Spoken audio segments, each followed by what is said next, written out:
जब डर ही जेल बन जाए। ना ही हथकड़ी ना ही पुलिस वैन, सिर्फ मनोवैज्ञानिक दबाव और फर्जी कॉल, लाखों की ठगी, करोड़ों की ठगी। जी हाँ, मैं बात करने वाला हूँ एक ऐसा स्कैम जो भारत में बहुत तेजी से फैल रहा है। यह स्कैम डिजिटल अरेस्ट नाम से फैल रहा है। जी हाँ, मैं बात करने वाला हूँ डिजिटल अरेस्ट स्कैम की। डिजिटल अरेस्ट स्कैम में ठग आपको व्हाट्सएप के माध्यम से वीडियो कॉल करते हैं जो धमकी भरा कॉल होता है। स्कैमर खुद को एनसीबी, सीआईडी, ईडी या पुलिस का अधिकारी बताते हैं और आपसे कहते हैं कि आपका आधार कार्ड नंबर अवैध पार्सल भेजना या फिर मनी लॉन्ड्रिंग में जोड़ा पाया गया है। जब तक जांच पूरी न हो जाए तब तक आप डिजिटल अरेस्ट रहेंगे। ना ही आप किसी से बात कर सकते हैं और ना ही आप घर से बाहर जा सकते। जांच पूरी होने तक आप किसी से मिल नहीं सकते। धीरे धीरे लोग स्कैमर के बताए हुए निर्देशों पर इतना मनोवैज्ञानिक दबाव महसूस कर लेते हैं कि जैसा जैसा स्कैमर बोलते हैं वैसा वैसा लोग करने लगते हैं और एक बड़ी रकम उनके खाते में ट्रांसफर कर देते। असल में भारत में डिजिटल अरेस्ट जैसा कुछ है ही नहीं। ये सिर्फ लोगों को मानसिक कैद करने और पैसे ऐंठने का हथकंडा है। यह स्कैम कैसे काम करता है? इस स्कैम में स्कैमर एक मनगढ़ंत कहानियां बनाते हैं। इसमें स्कैमर आपको बोलता है कि आपके आधार कार्ड नंबर को एक अवैध पार्सल में जोड़ा पाया गया है, या आपने अवैध पार्सल किसी को भेजा है, या फिर आपने मादक पदार्थ किसी को भेजा है, पार्सल किया है, या फिर मनी लॉन्ड्रिंग में आपका आधार कार्ड नंबर जोड़ा पाया गया है। इस तरीके की वो मनगढ़ंत कहानियां बनाते हैं और कहते हैं कि जब तक जांच पूरी ना हो जाए तब तक आप डिजिटल अरेस्ट में रहेंगे। यानी कि आप ना ही किसी से बात कर सकते हैं, ना ही किसी से मिल सकते हैं, ना ही फोन पर किसी से बात करेंगे और ना ही घर से बाहर जाएंगे जब तक जांच पूरी ना हो जाए। इस तरीके की मनगढ़ंत कहानियां बनाते हैं। वे स्कैमर नकली पुलिस आईडी, कोर्ट के पेपर और वीडियो कॉल पर नकली पुलिस वाले यानी कि नकली वर्दी पहने हुए वीडियो कॉल पर दिखाए जाते हैं और इसके बाद पीड़ित को डिजिटल अरेस्ट में रखा जाता है, जिससे वही उनकी बातें कि आप घर के अंदर रहेंगे, कैद रहेंगे, किसी से बात नहीं करेंगे, ना ही किसी से मिलेंगे, जैसा हम कहेंगे ऐसा आपको करना होगा। धीरे धीरे जांच के बहाने एक बड़ी रकम अपने खाते में ट्रांसफर करवाते हैं स्कैमर। धीरे धीरे मानसिक दबाव इतना और डर इतना बढ़ जाता है कि पढ़े लिखे लोग, समझदार लोग भी इनके कहे अनुसार काम करने लगते। जैसा वो लोग बोलते हैं वैसा ये लोग भी करने लगते हैं। भारत के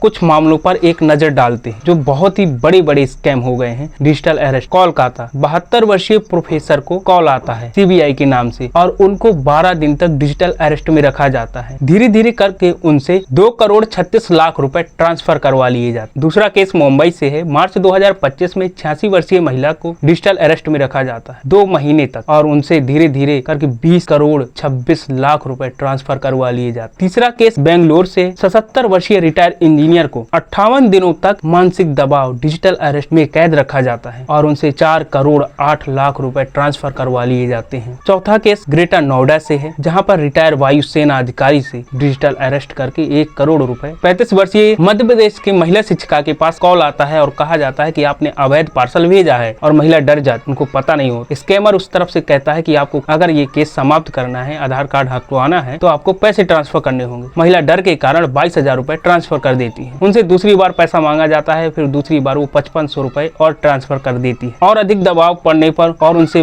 पैसा मांगा जाता है, लेकिन दबाव सहन न कर पाने के कारण महिला ने नुकसानदायक पदार्थ खा लिया और जीवन लीला समाप्त कर। 23 सितंबर 2025 मुंबई में कैंसर पीड़िता को भी नहीं छोड़ा गया, उससे 16 लाख रुपए डिजिटल अरेस्ट करके हड़प लिए गए। 6 अक्टूबर 2025 को दिल्ली में 20 लाख रुपए डिजिटल अरेस्ट करके ठग लिए गए। इतने बड़े स्कैम हुए, इनके बारे में सरकार ने भी कदम उठाया। यहाँ तक कि मोदी जी को आकर भी इसके बारे में बोलना पड़ा कि भारत में डिजिटल अरेस्ट जैसा कोई कानून है ही नहीं। वैश्विक नेटवर्क स्कैम ये सिर्फ भारत की समस्या नहीं है, न ही ये सिर्फ भारत से फर्जी कॉल सेंटर चलाए जा रहे हैं, यह अन्य देशों से भी कॉल सेंटर चलाए रहे हैं, जैसे कि चीन, कंबोडिया, थाईलैंड, यूएई, म्यांमार, इन जैसे देशों से भी फर्जी कॉल सेंटर चला रहे हैं। कई बार तो भारत की युवाओं को नौकरी के बहाने बाहरी देशों में ले जाया जाता है और ऐसे फर्जी कॉल सेंटरों पर काम करने के लिए मजबूर किया जाता है। यह सिर्फ साइबर क्राइम नहीं है बल्कि मानव तस्करी और अंतर्राष्ट्रीय वित्तीय अपराध है। इससे कैसे सुरक्षित रहें? ऐसे अगर कॉल आते हैं तो शांत रहें और अपनी तरफ से कॉल काट दें। धैर्य बनाए कर रखें, खुद वेरीफाई करें, किसी विश्वसनीय व्यक्ति से बात करें। 1930 साइबर हेल्पलाइन नंबर पर कॉल करें। अगर ऐसे कॉल आते हैं, बैंक डिटेल्स पूछते हैं या ओटीपी, यूपीआई आईडी, इस तरीके का कुछ बैंक डिटेल्स मांगते हैं, तो इन व्यक्तियों से कभी भी साझा न करें। बुजुर्गों, महिलाओं और युवाओं को जागरूक करें। ये स्कैमर आपके घर में नहीं घुसते, ये स्कैमर आपके दिमाग में घुस जाते और यही सबसे ज्यादा खतरनाक है। कुछ व्यक्ति आर्थिक नुकसान उठाते हैं, कुछ मानसिक शांति खो बैठते हैं और कुछ यहाँ तक कि अपने जीवन समाप्त कर लेते हैं। धन्यवाद। फिर मिलता हूँ मैं आपको एक ऐसी वीडियो के साथ। जब तक के लिए नमस्कार।